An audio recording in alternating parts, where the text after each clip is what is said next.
امیکونو والا هم نن سبا سکی خو د خپل لایکونو دپاره د خپل فالوورز دپاره د خپل ویوز دپاره همیشه دپاره په هغه سړي پسې ځي چې هغه همیشه د خولې نه دا غول راوباسي د دې دپاره چې دا ویډیوګانې خلک بیا شیر کوي دا خلک بیا ګوري نو چې ما ته ډالرې میلاو شي او ما ته چې کم دی خیر دی که په هغې کې د قوم په هغې کې د خلکو په هغې کې د خلکو د نفرت ذریعه جوړېږي د خلکو سره خپل د خلکو په منځ کې انتشار پیدا کیږي افراتفری پیدا کیږي خیر دی خو چې زما جیب ګرم شي الګا د خدای بنده ته چرته بل عالم پسې ولې نه ځي منیر شاکر خو د 100 کالونو علماء کرامو په هغه باندې منکر حدیث فتوا ورکړې ده چې د ډېرو متواتر احادیث مبارکونو انکار کوي تر دې پورې چې شاه توحید والا د خپل جماعت نه هم بری کو د خپل جماعت نه هم وستل ته منکر حدیث بیا هم خلک ځي او هغه ته چې کم دی نو میک نیسي او داغه نه دا غول غشان راوباسي او خلکو د په میډیا باندې شو کوي هغه سوي د رمضان المبارک برکتونه نشته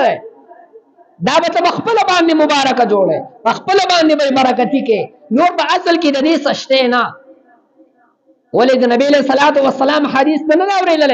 چې نبی له صلوات و سلام فرمایي چې دا د سیمیاشت چې په دې کې یو فرض الله رب العالمین په او یو فرض باندې بدلي یو نفل بکی الله رب العالمین د فرض په درجه کې د نور کوي او دې د الله رب العالمین خپل میاشت ویلې دي رمضان شهر الله میاشت رمضان د الله رب العالمین میاشت او د کم یو سیز نسبت چې الله رب العالمین ته ورکړل شي پاګه کې صحیح دا غسیز عظمت طرف ته به اشاره وي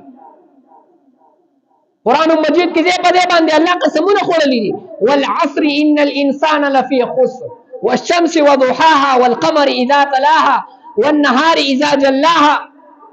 پاری او سین په باندې سيزونو باندې الله رب العالمین څه کړی دی قسم خوړلې دی دا قسم ولې خوړلې دی الله رب العالمین په دې کې دغه وخت او دغه زمانه دغه سین عظمت طرف ته اشاره ده چې دا سین دا زمانہ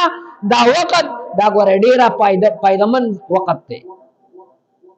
نو الله رب العالمین ورته خپل ځان طرف ته نسبت کړی دی رمضان شهر الله د رمضان میاشت زما میاشت ده نور میاشت ټول د الله رب العالمین دي لیکن خپل ځان طرف ته نسبت کول دې طرف ته اشاره ده چې دا د ډېرو برکتونو او د ډېرو انواراتو او د ډېرو رحمتونو نډک میاشت په دې کې د الله عبادت وکړه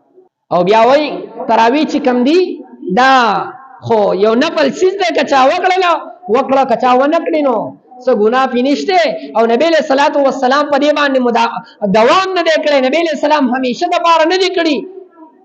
نبی له صلوات و سلام همیشه د پاره ولې نه دی کړی دا دې څه علت ده څه وجه ده نبی له صلوات و سلام زګ نه دی کړی چې خلکو باندې فرض نشي د صحابه کرامو مینا محبت شفقت هغه ډیر سیوا او درې ورځې نبی له صلوات و سلام یو ورځ راغې خلکو له چې کم دینو هغه منځو کو د تراو پس بل ورځ باندې غنه لګه سیوا شو په درې ورځ باندې جمعات دکو نبی له صلوات و سلام راونه و د دې لپاره چې دا په تاسو باندې فرض نشي نو که پر شی نو بیا د خلکو نډیر زیات کمې کېدو بیا د نبی له صلوات و سلام نه رسو صحابه کرام په دې باندې اجماع رااله عمر فاروق رضی الله تعالی عنہ هغه وی عمر فاروق رضی الله تعالی عنہ د نبی له صلوات و سلام خلاف کار نشي کوله عمر فاروق رضی الله تعالی عنہ خلق په مانځ باندې او په تراو باندې نه دی راجم کړی نه په خپل باندې کړی دي خدای د دین نه خبر باندې کارونه د شری چې هغه نبی له صلوات و سلام زمانه کې نه دي شوی رست نبی له صلوات و سلام صحابه کرامو کړی دي او د ټولو صحابه باندې باندې اتفاق راغلی دی اجماع راغلی دا د خلکو لپاره یو سنت جوړ شوی دی او دا بل حدیثونه نبی له سلام نه اوریدلې چې اصحاب النجوم بأيهم اقتديتم اهتديتم زما صحابه کرام په شان د ستور دي تاسو چې په کم یو پس روان شوي تاسو به هدایت بیا مو هدایت ته ورسئ دا د نبی له سلام حدیث دی نو هغه د تراوونو منکار تراوی نشته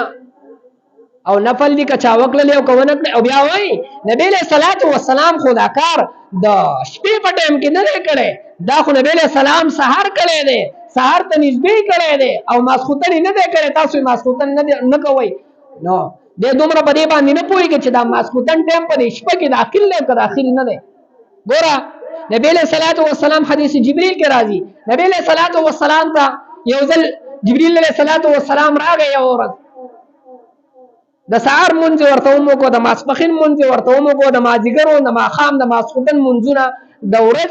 د وخت په ابتدا کې ورته وکړل بالکل په اول وخت کې ورته وکړل په سبا بیا نبی علیه السلام راغی چې کله نبی علیه السلام جبرئیل علیه السلام بیا راغی نبی علیه السلام ته سبا له باندې ورته د وخت په اخر کې وکړل بالکل په اخرنی وخت کې چې کله د هغې نه وروسته مونځ قضا کېږي د سهار مونځ د ماسپښین د مازدیګر د ماښام د ماسخوتن دا مونځونه یې ورته د وخت په اخر کې وکړل او بیا نبی علیه السلام ته وفرمایل د دې منځنی وخت چې کوم دی دا ستا د امت لپاره وخت دی یعنې د دې په منځ کې مونځ کوه نو مطلب دا نه دی چې مونږ د شپې په ابتدا کې نه کوو نو سهار به یې کوو د شپې په ابتدا کې نشو کولی نه بلکې د دې لپاره وخت دغه دی د ماسخوتن نه وانه د سهاره پورې چې د صبح صادق نه مخکې په کم ټایم کې کولی شي کوه بیا وایي عمر رضی الله تعالی عنه دا کار نه دی کړی نشي کولی ولې ډېر کارونه داسې دي چې صحابه کرامو نه دي کړي نبی علیه السلام نه دي کړي صحابه کرامو کړي دي د نبی علیه السلام زمانه کې کله چې د زکات حکم راغی نو د دې نه مخکې ما تېرو جمعو کې تاسو ته هغې واقعه بیان کړې وه کله چې د زکات حکم راغی نو د دې نه مخکې یو صحابي منافق و نبی علیه السلام ته یې وویل زما لپاره دعا وکړه چې الله مال راکړي نبی علیه السلام یې مه غواړه وایي نه نبی علیه السلام دعا وکړه هغه مال بیا زیاتېدو د علاقې نه بهر شو او بانډو ته لاړو زکات حکم راغی نبی علیه السلام ورته کس ولېږو چې زکات ته وصول کا هغه د زکات نه انکار دا خو ټیکس دی او په مسلمان باندې ټیکس لګول دا خو نه دي پکار او هغه کیسې میسې باندې کولې نبی علیه السلام ته صحابه راغلل په دې کې آیاتونه نازل شول چې کله د هغه په حق کې آیاتونه نازل شول نو نبی علیه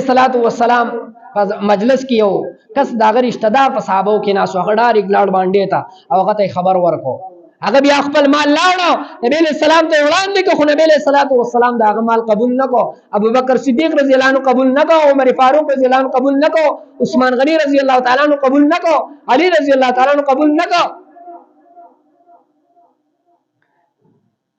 نبی علیہ السلام خو هغه لپاره د جهاد اعلان ونه کړ چې دا سړی د زکات نه منکر دی او د سره چې کوم دی جهاد وکړي لیکن د ابوبکر صدیق رضی الله تعالی عنہ په زمانه کې جهاد اعلان ونه کړ د منکرینو سره چا چې د زکات نه انکار وکړو د ابوبکر صدیق رضی الله تعالی عنہ هغه لپاره د جهاد اعلان وکړ پیډنی راوچته شو ابوبکر صدیق رضی الله عنه زمانه کې او خلکو چې کوم دی زکات نه انکار وکړو